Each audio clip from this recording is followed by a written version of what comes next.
ठीक आहे, कळालं तुला की IVF ची बाळं सुद्धा बाकी सगळ्या बाळांसारखीच नॉर्मल असतात. माझ्या ओपीडीमधला हा सर्वात कॉमनली विचारला जाणारा प्रश्न आहे की मॅडम, IVF ची बाळं ही इतर बाळांसारखीच नॉर्मल असतात का? बघा, IVF ची बाळं ही इतर बाळांसारखी नॉर्मलच असतात.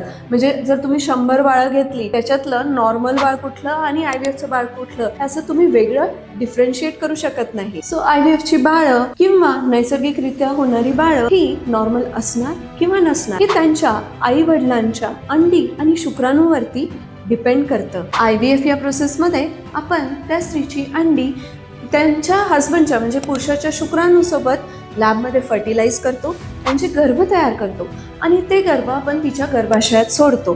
त्यामुळे ही जी प्रोसिजर आहे याच्यातले फक्त एक 5 ते 6 दिवसाची प्रोसिजर ही बाहेर लॅबमध्ये केली जाते आणि बाकीची जी गर्भाची प्रोसेस आहे ती स्त्री तिच्या गर्भाशयातच घडवते. आणि म्हणून मी म्हणेल IVF ची बाळं ही इतर नॉर्मल बाळांसारखीच असतात आणि ती मी म्हणेल की ती इक्वली नॉर्मल, क्यूट आणि इंटेलिजंट असतात.